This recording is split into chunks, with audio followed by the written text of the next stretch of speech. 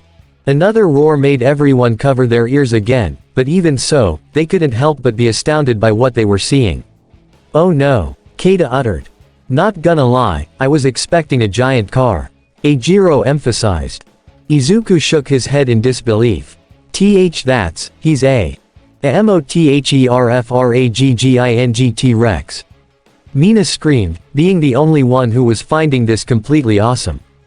Momo quickly clamped her hand over the pink girl's mouth, silencing her. Mina, she whispered harshly. Need I remind you that, motherfragging T-Rex, just tossed Bulkhead away like he was a chew toy. The acid user recoiled away and thrust her hands up at Grimlock. Well, yeah, of course I'm worried about Bulkhead, but come on. You gotta admit, this is cool. No, not cool. Kata grimaced, leading everyone to double-take at her seriousness. Don't you guys get it? Grimlock just transformed into one of the most vicious, most dangerous, and most feared apex predators to ever walk the prehistoric world. And he can breathe fire. We're screwed. However, Denki saw it quite differently. Hee, oh no we're not. Kata, even you should know this, we're gonna be fine so long as we don't move. He craned his head up to the remaining Autobots, advising, guys, T-Rex's vision is based on movement. Just stand perfectly still and Grimlock won't see you. The Autobots were left perplexed as Denki struck a strange pose with his left leg up and arms extended, staying perfectly still. Much to Kata and her parents' chagrin. Young man, that comes from an almost 200-year-old movie and was debunked at the time it came out. Kato emphasized. The now horrified Denki slowly craned his head to the family, breaking out into a nervous sweat. Huh. Grr, Grimlock crush. With staggering speed, the dinosaur robot charged forward, his jaws open and ready to bite down on his prey. Denki quickly screamed and fell out of his pose, instead letting out a million-volt shock straight to Grimlock's head. Grau-ughh. Lightning bad. Rearing his head back, Grimlock breathed out even more fire down upon them, forcing the group to scatter. Denki found himself running beside Kyoka and Tenya, both glaring at him. Nice one, bolts for brains. The punk rocker chided. Indeed, now he's even angrier. Tenya added, the normally patient boy now quite done with his classmates' shenanigans. Now what do we do? As Grimlock continued to rampage, the Autobots made their own attempts to subdue him, with Sideswipe and Sunstreaker leaping onto his legs while Bumblebee managed to transform and ramp his way up the T-Rex's tail. Once he came up to the head, he latched himself on and didn't let go. Strongarm landed on his back as well, slamming her fists down with as much force as she could. It managed to make Grimlock go down, by about a hair. Still, it was enough of a pause in his thrashing that gave Jazz the opportunity to come in and latch his grappling hook around Grimlock's neck. Haha, gotcha no, whoa. But even then, that only delayed the inevitable. Even with B covering his eyes, that didn't stop Grimlock from battering them all off of him, tossing the Lambo twins and Strongarm off like they were nothing. Bumblebee still clung on for dear life, but that would prove a mistake as Grimlock rammed his head right into a rock face with reckless abandon, leaving Bumblebee embedded in the stone. B. Izuku exclaimed. You're tellin' me, eeeeee. Grimlock managed to bite through Jazz's energy grapple and then flung him into the air, where he sailed at least half a mile out. Jazz! Kyoka cried out, wincing as he landed and kicked up a cloud of debris. That could not have been pleasant. As Grimlock went to keep barreling forward, he was suddenly halted again when an airborne attack began pelting down upon him. Grah-ahh. He reeled back as he was peppered with blasts, only to hoist his head and see Windblade zooming over him. The city speaker darted back around, preparing another volley. I'm sorry, Grim, but you're leaving me no choice here. She dove down and unleashed her attack, but made the mistake of going in too close. Grimlock whirled around, whipping his mighty tail up and hitting Windblade with a potent smack.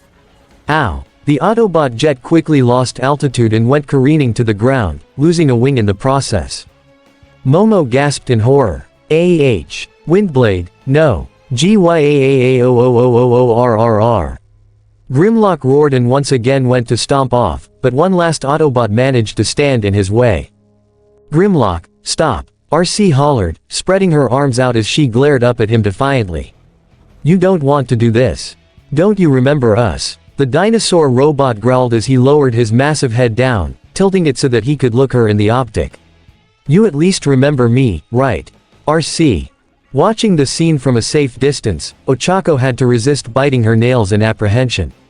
Oh god, RC's gonna be next. Wait, look. Eijiro pointed, seeing that Grimlock seemed to be calming down a little. I think it's working. Sure enough, Grimlock's optics seemed to be fading from red to blue as RC kept talking. Your team and I got stranded on that freaky jungle planet on a mission, remember? Our ship was swarmed by air hammers. We had to mimic banter calls to avoid an angry troop of them. At that point, Grimlock began shaking his head, his tiny arms trying to grasp it as memories came flooding back. Yeah, that's right. You've gotta remember that. RC, crack, rah. RC gasped as a red energy tether suddenly whipped around Grimlock's neck, and all at once, his optics faded back to the same color. She snapped around and saw the culprit, Signal Flare, using his radar arm to try and lasso Grimlock. Excellent work, RC. The Energon expert commended. Now we've got him. Signal Flare, no. The Femme shouted. That wasn't what. Just then, Grimlock swung his tail around again and batted Signal Flare with it, which in turn sent him straight into RC. The energy tether was snapped as a result and Grimlock was free to finally get away, charging straight down the mountainside, and in the distance, they could see the nearest town was in his path. ZRKT, Houston, we have, ZRKT, a major problem. Bumblebee announced after plucking himself out of the rock face. Jazz came limping his way over, clearly hurt from the fall he'd taken. You got that right. He set his gaze down to the dazed Signal Flare, who was already on the receiving end of a glare from RC. Bro, what the frag? RC had him where she wanted him. The Omnican leader lowered his head, feeling genuine regret for his actions. I'm sorry, I thought we were still to subdue him. RC got up and placed her hands on her hips. We don't subdue our friends, Signal Flare. That might be how Decepticons handle things, but not Autobots. So what do we do now? Sunstreaker exclaimed. Grim's on a rampage and the closest we've come to calming him went up in smoke. And none of us are strong enough to get him under control. Sideswipe added. Strongarm, though, was more concerned with what the leader of the Lightning Strike Coalition force had become.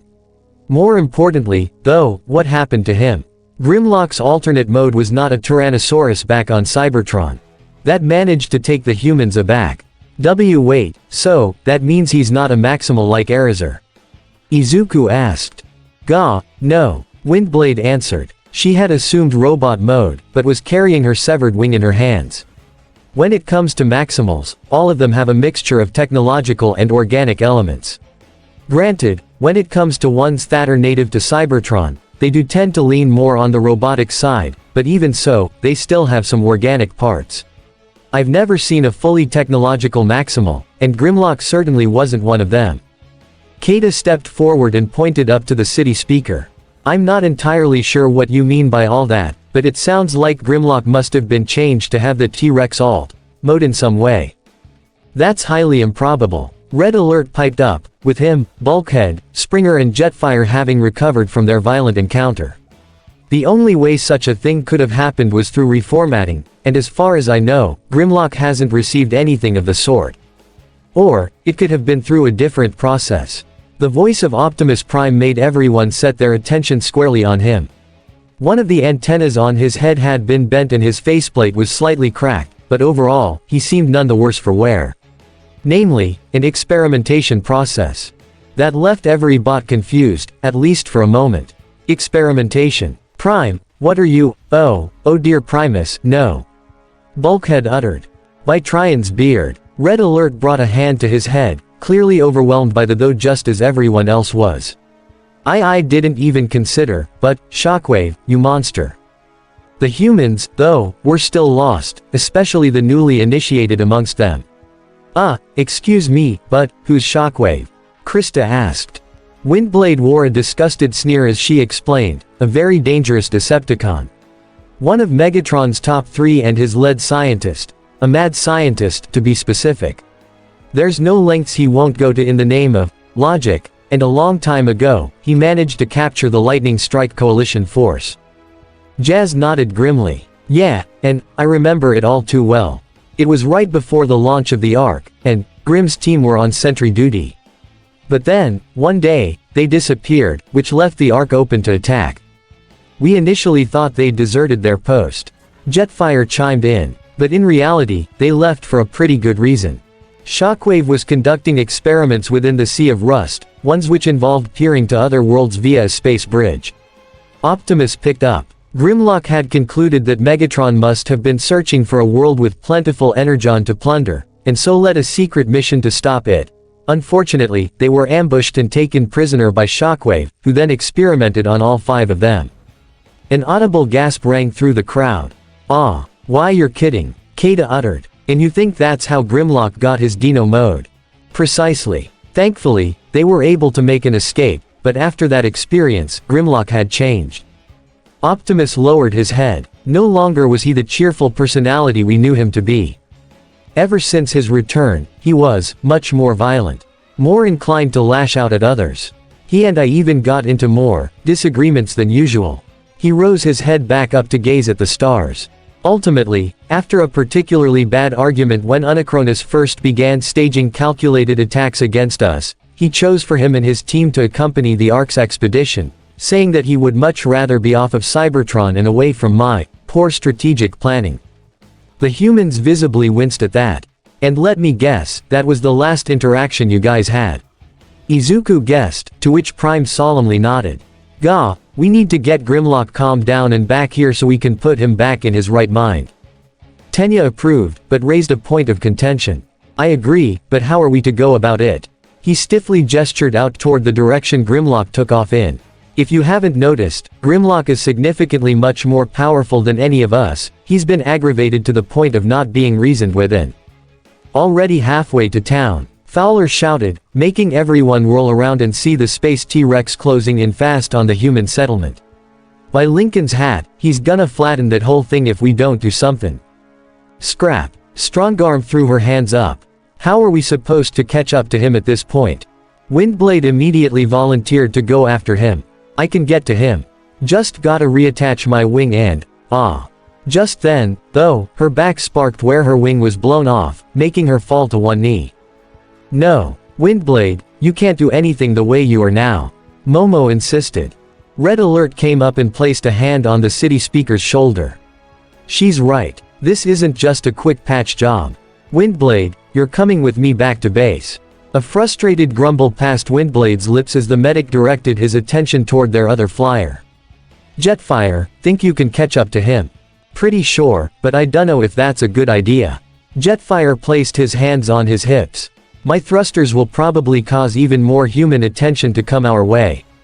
And besides, we still don't even have a plan to get Grimlock under control. Much as I hate to admit it, Jet's got a point. Springer concurred. Even my chopper mode is pretty loud. We need a quiet way to, I dunno, soothe Grimlock in some way. Hearing that, Kyoka's eyebrows shot up, an idea entering her head. Soothe. That one word prompted her to reach into her back pocket and take out her phone, raising it up to the Autobots. Guys, I think I've got an idea. Garnering their attention, Kyoka continued. Ever heard the expression, music soothes the savage beast? The suggestion took them off guard, but it also intrigued the bots as well. Whoa, you think it actually could? Sideswipe asked. I mean, anything's worth a shot. Kata shrugged. I know music always calmed me down while I was a kid. Exactly. And if we play our cards right, I think this could work out pretty well. Kyoka smirked knowingly. I just need to get in close, and I think I know just the bird for the job. Grimlock's mind was in a haze. A haze of nothing but red that was brought about by anger and confusion. Nothing made sense to him. What were these creatures that were so small and fleshy? Where were his friends? And why did those larger bodies seem so familiar to him? He couldn't remember. In fact, he couldn't remember much from before the Kra cha boom. That sound seemed to echo and repeat in his head, which only caused him more pain. Grimlock briefly stopped, writhing in agony while trying to reach his head with his tiny arms. Why did he try to keep doing that? And why did it feel he needed to use his legs for that? He didn't know, and right now, he didn't care. All he cared about was destruction, and hunting for prey. And, with his senses in overdrive, he could tell that many targets were just ahead of him. Scree. All of a sudden, heard a loud screech from overhead caught his attention, and when he looked up, he immediately put his guard up. It was a large, winged beast of some kind. Not as big as him, but then again, rarely anything was. And it wasn't the first time he had seen a beast with wings that big, though it had a much shorter face than the ones he'd seen before. Whatever this winged thing was, though, it was gliding its way down to him, so he immediately breathed fire at it. Goodness. Erizur let out a gasp as she narrowly avoided the stream of flames. Stop, please. I am only trying to help you. We can't reason with him using words. Kyoka said as she and Izuku clung to her back. Remember the plan. The Maximal nodded as she circled around the robot dinosaur. Right. She rapidly came in from behind and flapped to a halt, keeping herself level with Grimlock's head. Grimlock stepped around and was about to attack again, but it was time for Kyoka to enact her plan. She selected the most calming music she could find on her phone, her personal study playlist, and then plugged it into the speaker that Momo had made her. Grimlock, wait. How about instead of rampaging, we listen to some pretty music?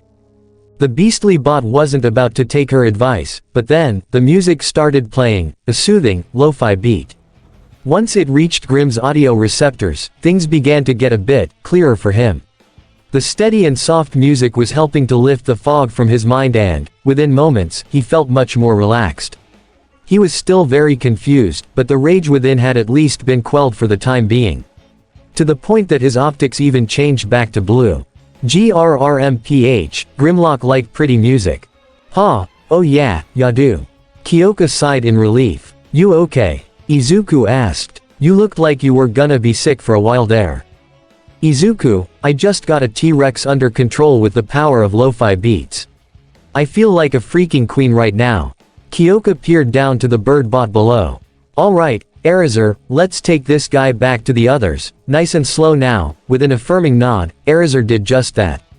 She flew low and slow, making sure that Grimlock didn't fall far behind as he kept following the gentle, lo-fi music all the way back to camp. And needless to say, everyone was astounded by the sight. Hee, well I'll be. Jazz folded his arms over his chest. Nuya had it in ya, kyo. Ochako nodded in approval. That is just amazing. So, now what? Now, we do a scan of Grimlock's processor. Optimus incentivized, to see what exactly is wrong with him. While Grimlock was distracted by the music, Signal Flare slowly approached him from behind. "Leave that to me, time to make up for my mistake." Using his radar array, he ran a scan on Grimlock's head, analyzing his central processor. Once the scan was complete, though, the readings he got weren't what he was expecting. Oh Primus. What? Bulkhead questioned. What's wrong with him? Well, technically speaking, his processor is still working, but it's been altered in this form. Opening the panel on his chest, Signal Flare showed his internal screen to the others, which displayed the inner workings of Grimlock's head. It would seem that Shockwave rerouted Grimlock's higher cognitive functions in order to enhance his physical strength in this form. Kata furrowed her brow. Wait, so, what does that mean? Signal Flare put the screen away, his voice taking on a rather serious tone. If I had to guess, it means that Shockwave was intent on changing the Lightning Strike Coalition force into fearsome, beastly war machines for the Decepticons to use against the Autobot forces. Another round of gasps echoed through the crowd as Signal Flare looked to the soothed robot T-Rex. Thankfully, they managed to escape before they could be fully brainwashed. Optimus lowered his head, clenching his fist in anger. Most was directed toward Shockwave for what he had done, but a little was also directed toward himself. If only he had seen what the mad scientist had been plotting, maybe he could have prevented this. His mind flashed back to the transmission he'd received from Grimlock when they had made their escape, a message that had stuck with him for a long time since. "You're weak, Optimus. You run when you should fight." Well, if that is true, then I shall not run any further from my mistake. Prime craned his head down toward Kyoka and ordered, "Kyoka, stop the music now." The earphone jack user did a double take. MHA, are you sure? If we are to get any answers out of Grimlock, then we must do so now. The Autobot leader reasoned. Now that he is calmed, perhaps he will be more inclined to listen to reason. So please, if you would, stop the music. While Kyoka was hesitant to do so, she knew not to disobey a direct order, so she went through with it. At first, Grimlock was startled when the lo-fi stopped, but his attention was garnered by Prime within seconds. "Grimlock, can you understand me? This is Optimus Prime, your friend." Muse, Grimlock uttered, his head beginning to clear more and more with each passing second. He craned his head around to the others, and to his shock, he actually recognized a few of them. Of course, though, the femme that spoke to him before stood out the most. "ARC. The pink femme beamed ecstatically, glad to know her friend at least recognized her. "Yes, that's right, Grim, we're here to help.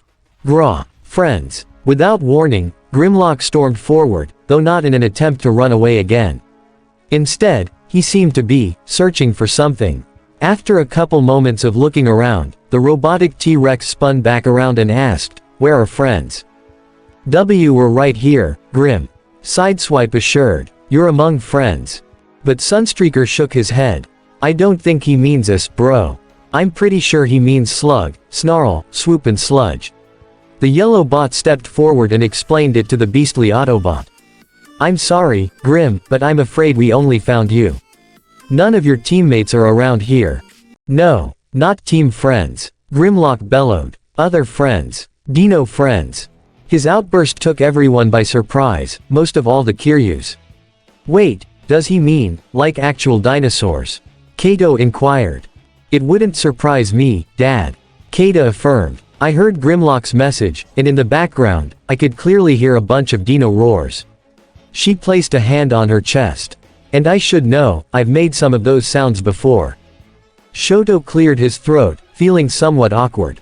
Well, if that's the case, then who wants to break the bad news to him? He received nothing but silence at the suggestion. "Yeah, figured as much." As they discussed this, though, Grimlock gasped again and ran right up to RC. Crown. Where is Crown?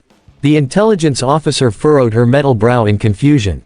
See Crown. Grim, I'm not sure what you. Give me Crown now. Must find friends. While nearly everyone was left perplexed, though, Krista seemed to catch on.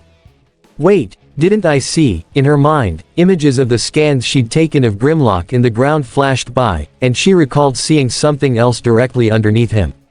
It was small, so she didn't think much about it. It could have been a rock for all she knew, but the shape of said rock was starting to come back to her. She made a dash back over to the bot-shaped hole in the ground where Grimlock once was, and sure enough, there it was. Everyone, over here.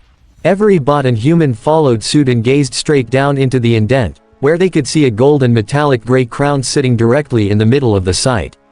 It had 8 points to it, 4 longer, golden ones and 4 smaller, gray ones. And on each of those points, there was a light installed, 4 red, 4 blue. Huh, well, that was surprisingly simple. Mina noted. Crown. When Grimlock saw it, he immediately tried to grab it, only to literally come up short thanks to his tiny arms. In the end, he wound up falling over on his face, into the same hole where he'd been for millennia. And the worst part, he was only mere inches away from his prize. Grah. Grimlock can't reach Crown. RC chortled a little and took hold of the cranial ornament, plucking it out of the rock and gently putting it upon the Tyrannosaur's head. There you go, pal. A crown fit for a king. Good. Grimlock managed to get to his feet and, to everyone's shock, the lights on the crown began flashing. At first, all of them did, but then it centralized into one light on the right side of his head. Grimlock did an abrupt turn in that direction, which made the light move to the front of his crown. Friends. Huh, it's a crown and a homing beacon. Bulkhead surmised. Clever. Yeah, but where's it homing to? Springer asked, only for Grimlock to go stomping in that direction. Before he took off entirely, though, Grimlock peered back to the group and beckoned them. Rag, come, follow Grimlock, find friends. And with that, he was on his way, traversing further down the mountain and into the flatlands. Everyone eyed one another awkwardly, knowing this would be a fruitless effort for him. Well, I'm not certain we'll find his friends. Momo muttered. But I have a feeling we'll probably find something if we follow him. You are correct, Momo. Optimus supported. If Grimlock is following that homing beacon, that means that there must be a signal emanating from somewhere that only he can follow. He set his optics down to the resident Energon expert. Signal flare, return to base and help Red Alert monitor things from there. Signal flare saluted dutifully. Of course, sir. Best of luck. Thank you, my friend. *WHRRTSCHZZTSCHZZTSCHZZCHKT*. On that note, Optimus transformed into vehicle, prompting the remaining bots to do the same. Autobots, roll out. Let's follow Grimlock. Kato clasped his hands together eagerly. Haha. Alright, let's. Hey, wait, is that my Hummer? All eyes were directed at Bulkhead, which only made the wrecker feel squeamish. I can explain.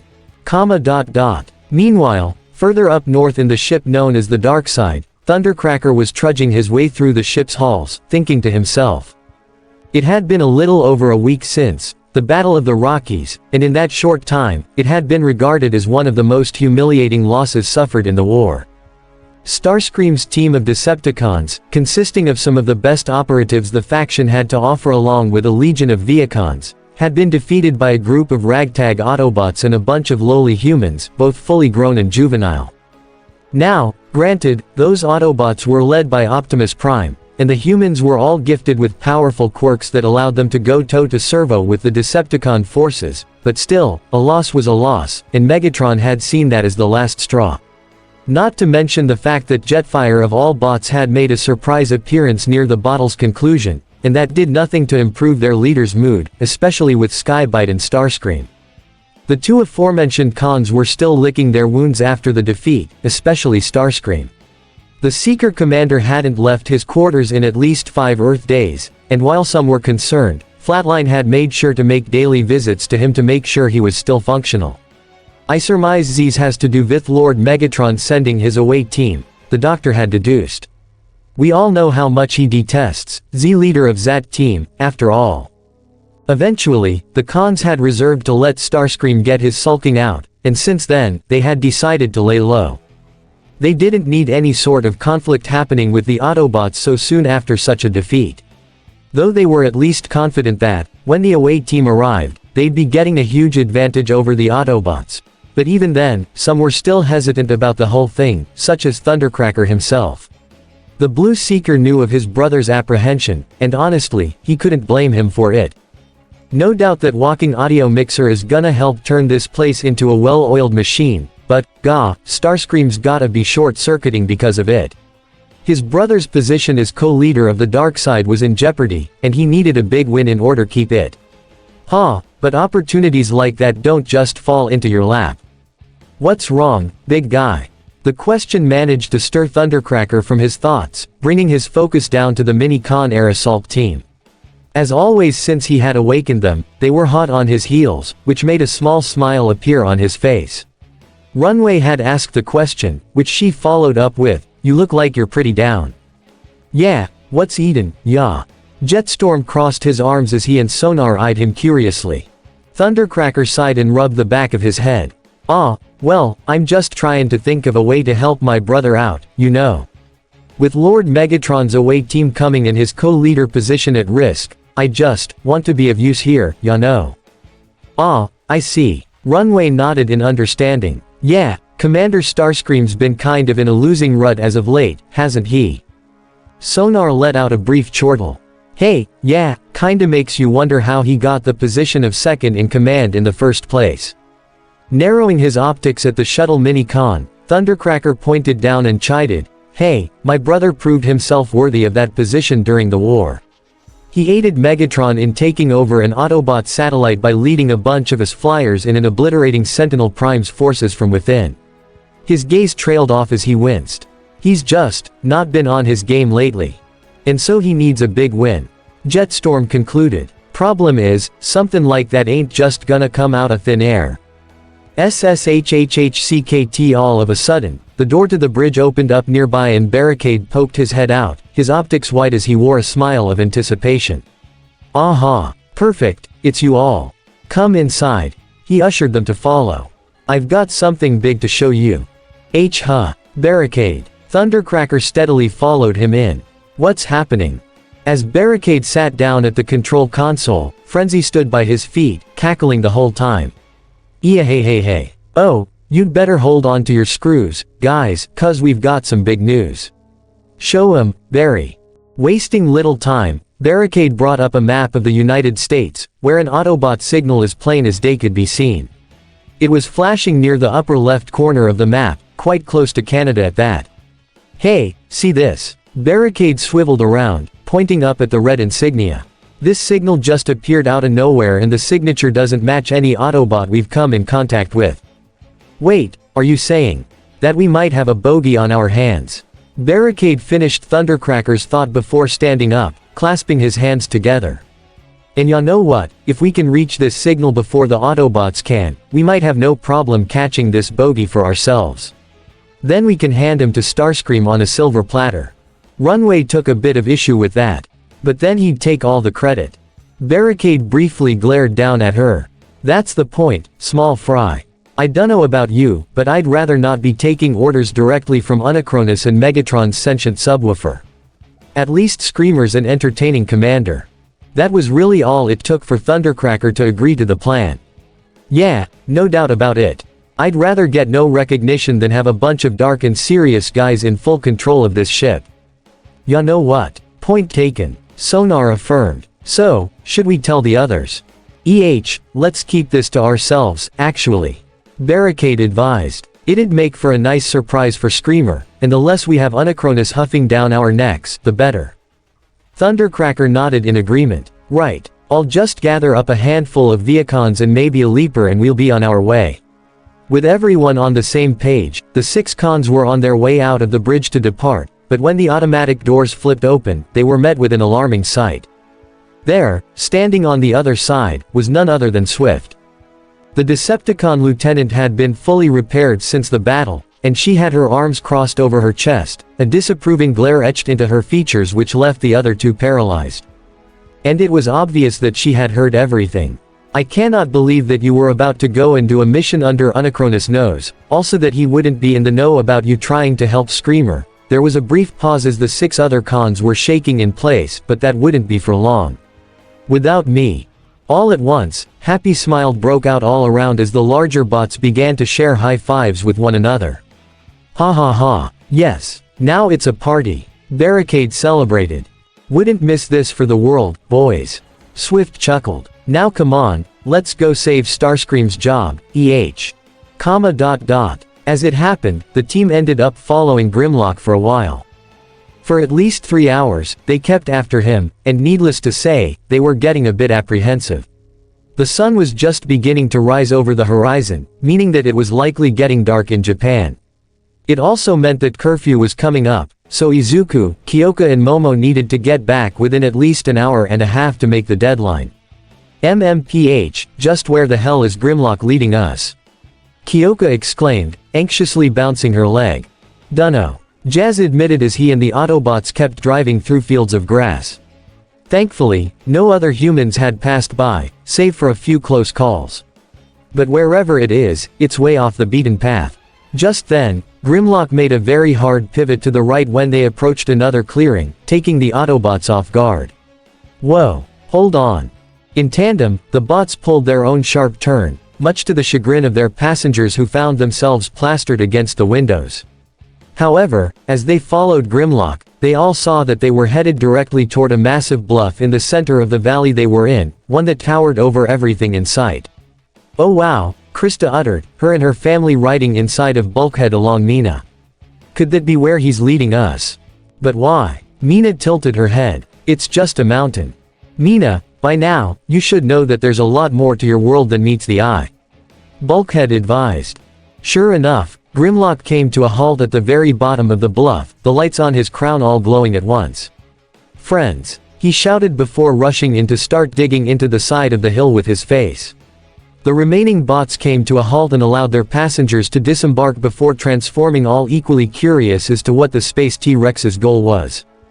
Jetfire, Eraser and Springer came in for a landing from above, equally as baffled by what they were seeing.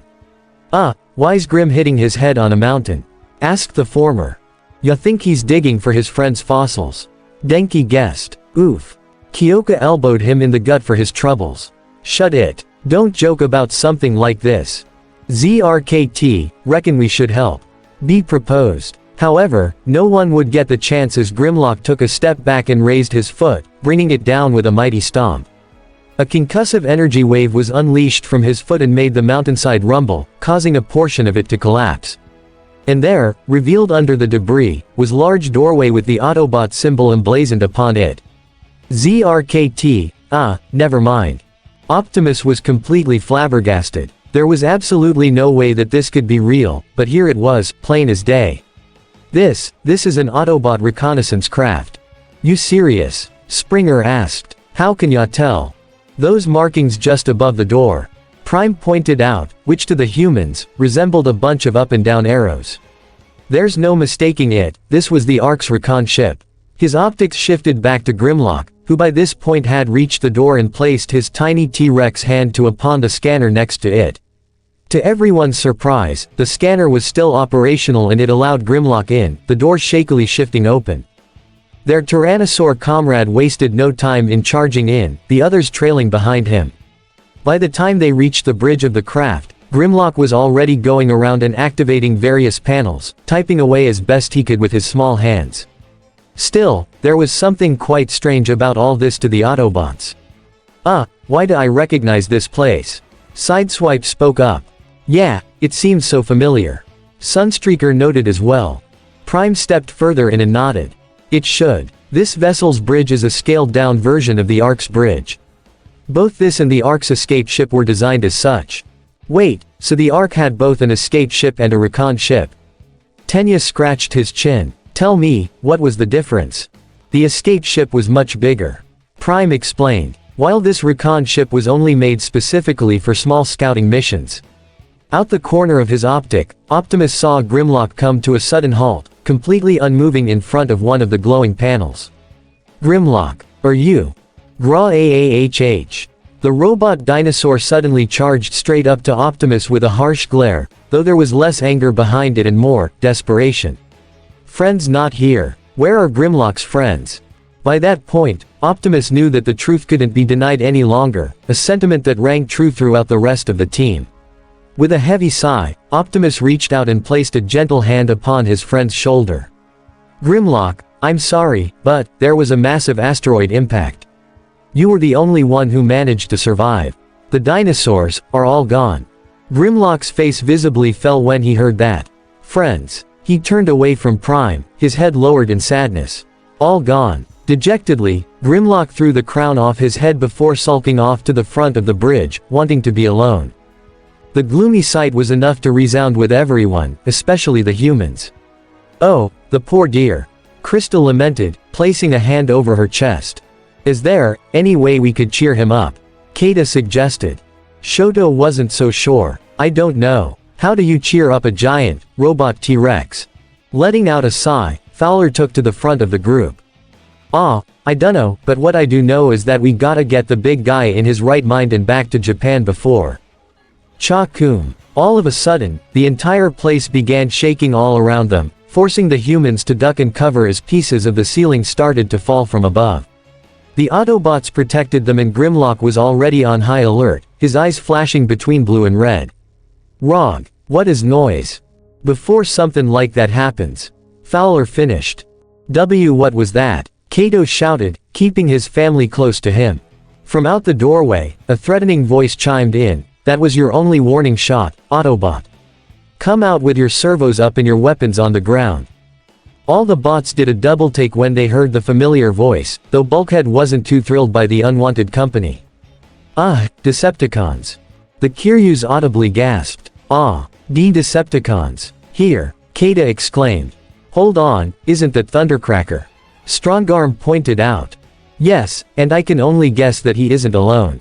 Erizar surmised. I doubt he'd be able to cause a blast like that himself. The Maximal craned her head up toward her leader. What do we do, Optimus? Erizar, remain here. The Prime ordered. Make sure the children are well guarded, and keep a sharp optic on Grimlock. We will handle this. He nudged his head toward the others, ushering them to join him. Autobots, if we cannot reason with Thundercracker, then I suggest you prepare for battle. Optimus' proposal was heeded well, with several Autobots already bringing out their weapons as they went back toward the door. Before he left, though, Prime nodded down to the humans reassuringly. Do not worry, we will be back. As he left, though, Kato felt a little unsure about that. And not that I don't doubt Optimus, but, we'll be okay, right? Izuku sent the man a determined gaze. Of course we will. If worst comes to worst, we can always contact headquarters and ground bridge our way back to Japan. But for now, the green-haired boy set his sights back on Grimlock, who was now back to sulking. We need to find a way to improve Grimlock's mood. And fast. Back outside, meanwhile, Thundercracker, Barricade and Swift stood with their battalion of Viacons at the ready, all of them armed and prepped to invade, whatever this place was. By the entryway, they could at least tell that it was a ship, even if it was buried in the side of a mountain. Still, they couldn't help but be curious as to how it got there in the first place. So, Barry, think that ship can still fly? Swift smirked to her shorter compatriot. You kiddin'? Barricade balked. That thing probably hasn't moved in eons and it's stuck under a mountain. It ain't comin' out of there anytime soon. He clasped his hands together eagerly. Still, think of all the info that could be on the computers in there. If they're still intact, I'm bettin' Nitra could get a lot of data off of them. SSH. Thundercratcher shushed. Don't blow her cover. And look alive, someone's comin'. With the all three cons resuming their serious demeanors, they kept their optics locked on the doorway, and were quite astonished by who came out. Nearly the entire Autobot team, Optimus Prime included. What? Prime. Thundercracker's optics narrowed when he saw Jetfire amongst them as well. And you? With a nonchalant wave, Jetfire let out a laugh. TC. Good to see you're back up on your struts after our last encounter. But then, the second-in-command's grin turned into a frown. "So, what the scrap are you all doing here? Go, for the love of—" Swift threw her hands in the air and whirled around to Barricade, pointing an accusing finger at him. "See, I told you we should have taken a ground bridge, but no, you said it was close enough that we didn't need to." Barricade glowered back at her, placing his fists on his hips. "Well, how was I supposed to know that the bots would get here this fast?" He brought his arm up and showed her his radar, which wasn't picking up any other Autobot signals. "Ya see, they're even masking their own signals. So really, we wouldn't been able to tell either way." Before the argument could go on any further, Optimus interjected. "Enough." That one word was all it took for the duo to silence themselves, thankfully. "If you are here following that Autobot signal, you needn't worry about it. The bot in question is now under our care, so if you have no other business here, I suggest—" "Oh ho, no, not this time, Prime," Thundercracker insisted as he brought out his pulse rifle and charged it up. "I didn't come all this way for nothing. You can have your Autobot pal, so long as we get that nice little ship that's buried behind you." "Sure, like we'd just hand it over." RC rolled her optics sarcastically as she and the other Autobots began to raise their weapons. "Not on your life, Blue Boy." "Stop," Optimus urged, raising an arm to signal his Autobots not to fire. "Autobots, do not escalate the situation. This can still be resolved without conflict." His gaze trailed back over to Thundercracker, extending a hand toward the youngest Seeker brother. "Thundercracker, you and I both know that this conflict is needless. Leave this place peacefully and we won't need to further this any more than we have already." A sigh passed Thundercracker's lips and he shook his head. "Normally, Prime, I'd accept that kinda offer." He raised his arm up to the sky and the air assault team came flying down, combining into the cyber caliber which he then caught in his hand. "But not this time. Not when my brother's aft and his leadership position is on the line." That last part took everyone by surprise. "Whoa, ol' Buckethead is that disappointed in Screamer, eh?" Bulkhead chuckled. "Lemme guess, he didn't take us whooping your AFTS in the Rockies all that well, huh?" Barricade snarled at the mention of the battle. "Grr, no, he did not." His optics zeroed in on Bulkhead, all while ejecting frenzy from his chest. "So, if you know what's good for you, you'll back off." "Exactly," Swift added as she also brought drill bit out from the cockpit on her chest. "Otherwise, this'll get nasty." She snapped her fingers and, all at once, the Viacons took aim with their own arm blasters. "Damn, they brought their mini-cons." Jazz grimaced. "Wish we'd brought the council along. What's the word, Prime?" Optimus' optics closed regrettably, visibly upset that conflict seemed unavoidable. "I suppose there is no avoiding it." Roller. Not far away, Prime's trailer unfolded into its combat deck configuration, with Roller transforming into robot mode to man the turrets. "Ready on your mark, Optimus. Autobots, engage the enemy." Back inside the ship, the humans had huddled into a corner with Erizar, the Maximal standing protectively over them as the fighting outside began. Once in a while, a stray shot would hit the mountain and make the entire place shake, which only served to make the teens even more worried. Are you sure this is the safest place to be?" Denki quivered. Why don't we all just bridge out of here? We can't leave yet." Kyoka chided, thrusting a hand over to the still brooding Grimlock. "Now without Grim, remember. And how exactly are we supposed to do that?"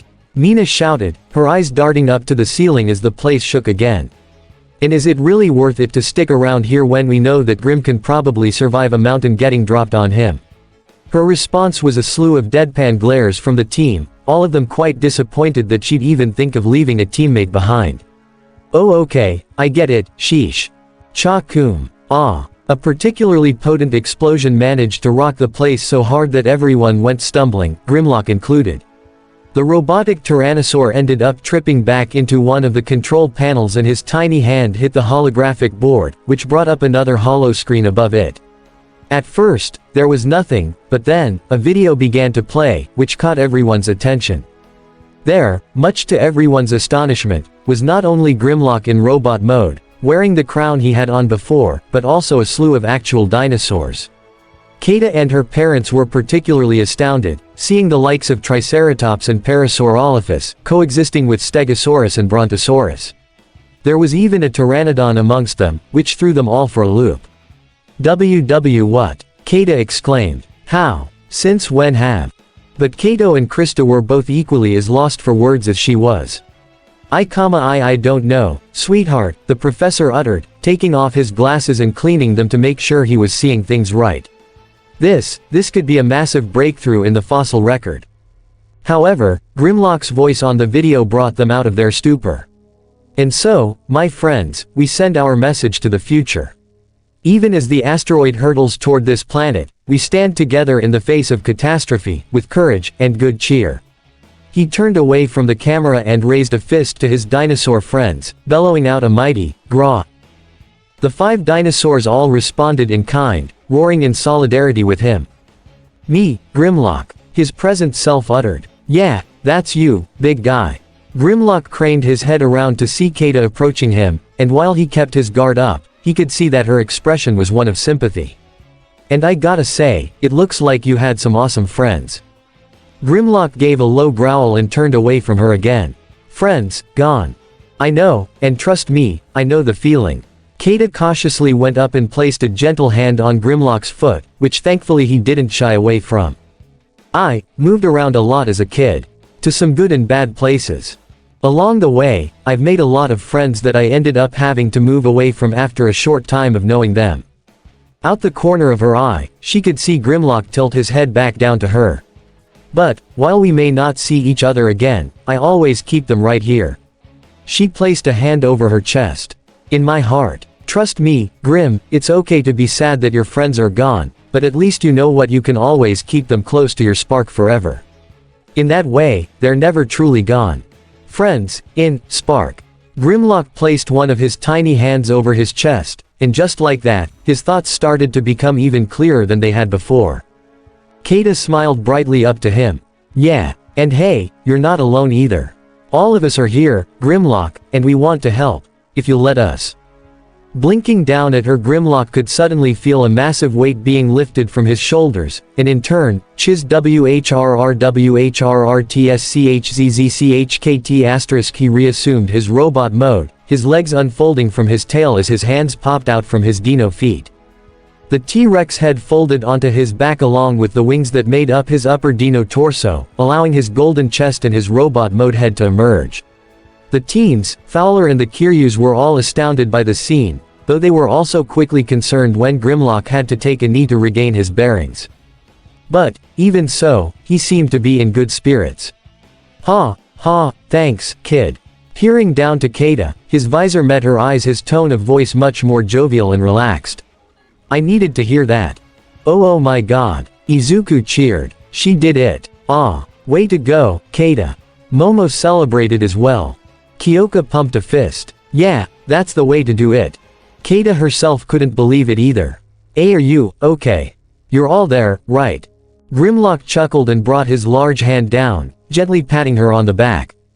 I am, Small Fry. Tell me, what's your name? The gray-skinned girl bowed as she introduced herself. Keita Kiryu. I see. Well, Keita, you and your friends might want to follow me. Standing to his full height, Grimlock towered over almost everything in the room, all while he gestured to the doorway. Outside, clear signs of battle were still going on, and the warrior was just itching to get into it. As you can see, there's a bunch of Decepticons on my property, and I intend on dealing with them personally. Are you sure, sir? Erazur piped up, jogging up to the bot, only to find that she barely reached his waist. I mean, far be it from me to dictate your actions, but, to her surprise, Grimlock merely let out a laugh and extended a hand to her. Not to worry, milady. By the way, just who are you, rookie? Erazur saluted and introduced herself. My name is Erazur, sir. A newly recruited Maximal to the Autobot cause. It's an honor to meet you. I see. Well then, Erazur, if it'd make you feel better, you can come along. Make sure that the little organics are protected. He proceeded his way toward the door, but not before peering back to them over his shoulder. And allow me, Grimlock, to handle the rest. Back outside, the immediate area around the bluff had transformed into a war zone. Parts of the ground had been upturned thanks to gunfire impacting it, with scorch marks burned into the grass and dirt. The single leaper that the cons brought was contributing to this as well, though Bulkhead was doing his best to try and deal with it. Trees had been carelessly uprooted and singed thanks to Viacons, and up above, Springer and Jetfire were attempting to shoot down the aerial Viacons, their stray shots peppering the earth. But even so, 2 of the 3 main Decepticons were responsible for most of this destruction, along with their mini-cons. Barricade and Frenzy were tearing through foliage with every swing they missed against an Autobot, and Swift and Drillbit were very much the same. Ha ha ha, you Autobots even paying attention? Swift teased. Or do you just not care about what happens to all the pretty green stuff? Yeah, here we thought you were all about preserving this planet. Barricade teased, only to then get blindsided by a kick from Strongarm. Shut it, traitor. The former cadet barked. RC came zooming up from behind Swift and transformed, delivering a hard kick of her own to the lieutenant's back. Yeah, you're saying that like we're the ones causing all this. Thundercracker, meanwhile, was fighting directly with Optimus Prime, going sword to axe with heavy yet quick strikes. Stop this, Thundercracker. Optimus implored as they struggled against one another. This valley is suffering because of our conflict. You want it to stop. The Blue Seeker bellowed. Then surrender the ship, or else. Hey, right then and there, everything stopped, and every bot's attention went straight to the ship's entryway. There, in the darkness, they could see a certain blue visor shining brightly, and stepping through the doorway came none other than Grimlock. Behind him, the humans and Erazor all stood and watched, while the towering Autobots roared out, just what the pit is going on out here? Who allowed you cons to mess up my property? All at once, every con present was shaking in their armor plating, the very sight of the gladiator leaving them petrified. GGG, Barricade tried to speak, but his voice was caught in his throat. Grimlock. Swift managed to get out. Frenzy and Drillbit were so frightened that they transformed and detached from their partners, running to hide while screaming their heads off. That signal was fragging Grimlock. As humiliating as it was, Thundercracker knew that he'd sprung an oil leak. Oh, scrap me sideways. He's back to normal. Sideswipe pumped a fist into the air. Yes. Sunstreaker celebrated as well, while the other Autobots simply stared in silent awe. Ho ho, you all are in trouble now. After not hearing a satisfying answer, Grimlock kept demanding one. Well, I'm waiting. He crossed his arms over his chest. I'm counting you cons down from 3, and if I don't hear a good answer. Wait, Grimlock. It's not what you think. Swift insisted. 3. Barricade waved his arms frantically. We were just passing through the neighborhood and we thought we'd stop by for a visit. And no bad intentions or nothing. 2. The cons were galled that he was still counting down, and that was all Thundercracker needed to drop the pretense. Screw it. Attack. What? Barricade and Swift shouted, but it was too late. While the Viacons and even the Leaper were all hesitant, they knew that they had to follow orders. They all gave a battle cry and charged in toward Grimlock, who merely kept his arms crossed as they closed in on them. He wasn't worried. They had just sealed their own fates. 1. Pumping his arms, Grimlock unleashed a barrage of firepower from the missile pods in his shoulders upon the incoming Viacons, blowing nearly all of them away. Some were blown up completely while others were scattered, but the only one that wasn't affected was the Leaper. Even then, though, it was stopped in mid-leap when Grimlock raised his left arm, bringing out an absolutely massive Energon shield. It was almost as big as his entire body, and the Leaper crashed face first into it. Pulling his shield back with a huff, Grim raised his foot and delivered a hard kick to the Leaper, sending it stumbling to the ground. HMFF, nice try. But this was over before it began. And then, it happened. Flicking his right hand, Grimlock opened a compartment in his forearm that stored some sort of handle. None of the humans could tell what exactly it was, though they did see that it had a rather jagged handguard. It was only after Grim got a good grip on it did its true nature reveal itself. Because, from the end of the handle, a metal beam extended, and shifting out from it came several Energon blades that merged together to create an absolutely incredible sword.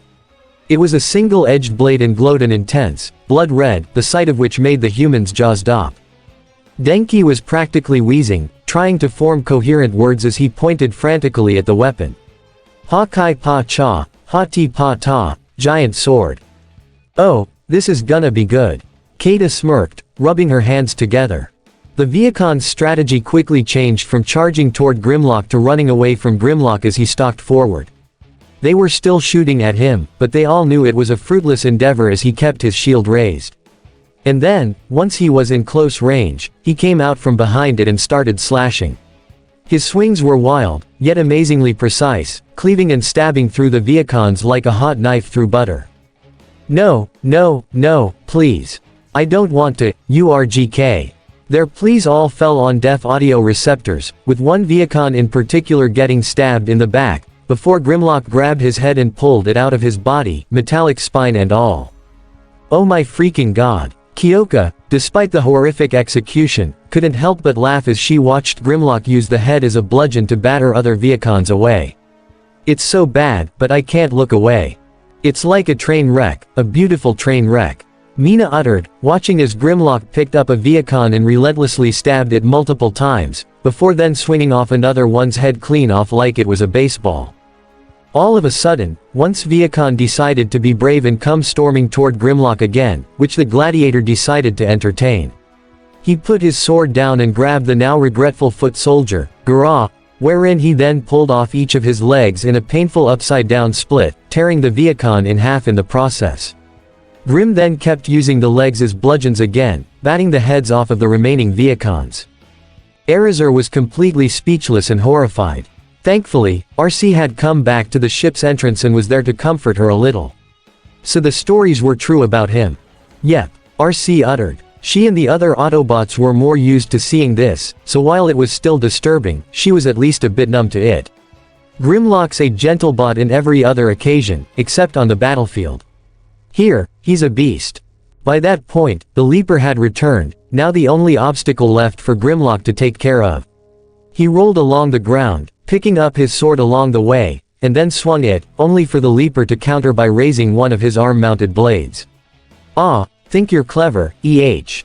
Why you big bozo? The Leaper shouted desperately after watching the others get slaughtered.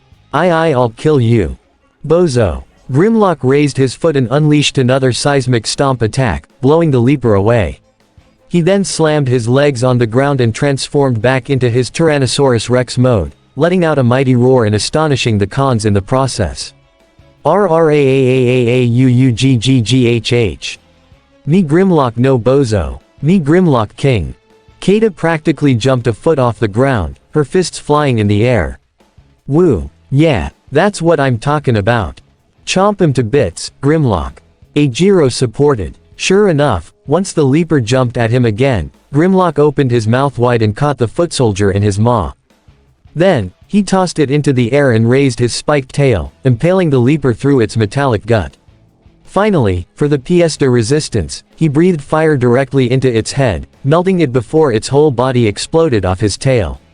Lifting his head, Grimlock unleashed a triumphant roar, Guraawug, and then turned his attention back to Barricade, Swift and Thundercracker, his optics flashing red at them. Grr, leave, now. The trio, all of whom were paralyzed with fear, suddenly found their sense of movement again while being fueled by that same fear. And no need to tell me twice. Barricade exclaimed, transforming into his police car mode as Frenzy hopped in the driver's seat. Why yeah, I just remembered, I've got to reapply my tailfin wax. See ya. Just like that, Swift had transformed as well, taking off after Barricade with drill bit clinging into the underside of her cockpit for dear life. That left only Thundercracker, and while he didn't necessarily want to give up, he knew he was now very outmatched. I watched a movie recently that said sometimes, you've gotta know when to hold 'em, and know when to fold 'em. The Blue Seeker threw his sword up, allowing the Air Assault team to go back into their jet modes. And right now, it's foldin' time.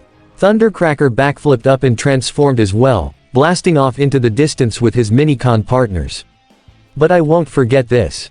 Once everyone was sure that the cons were completely gone, nearly every Autobot broke out into victorious cheers. They all regrouped around Grimlock and began singing his praises. Haha, yes, nice one, Grim. Bulkhead nudged the T-Rex's shoulder. Now that's the Grimlock we know. Jazz commended as well. Glad you're back in your own head, man. "Ha, so that's the famous Grimlock in action." Springer huffed. "Gotta say, seeing it in person is a lot different than watching it on Tesserburst signals." Optimus stepped forward through the crowd, craning his head up toward his old friend. "Grimlock, I am glad to see you but just then, Grimlock suddenly turned away, skulking his way back toward the ship's entrance without a single word. Optimus and the others were all left taken aback, as were the humans when he wordlessly passed them by. "Grimlock. Whoa, Grim, what's up?" Kata asked, though she didn't receive an answer even when Grimlock transformed back into robot mode, his visor still very much red. Instead, he approached the crown that he had discarded earlier, kneeling down to pick it up off the floor. By this point, everyone was back in the ship, and they watched as Grimlock placed the crown atop his head and sat down in the central chair of the bridge, as if it were a throne. After a few moments, though, he began to chuckle. HM, he, and that slowly morphed into a full-blown guffaw. Ha ha ha, ha ha ha ha. At first, everyone was confused, but as he kept laughing, Grimlock's visor changed back to blue, and eventually, he was able to calm himself down. Ha ha ha, what can I say? Sometimes I'm such a brute, I forget myself. His words managed to make everyone smile and, once again, let out a collective cheer to see him doing alright. "My friends, we are reunited." Grimlock stood up and extended his arms out. "Welcome to my headquarters, the crowning jewel of dinosaur civilization. And it's the end of Season 2 Part 37 of this What If. I hope you guys like it. Don't forget to subscribe, leave a comment down below and subscribe to the channel.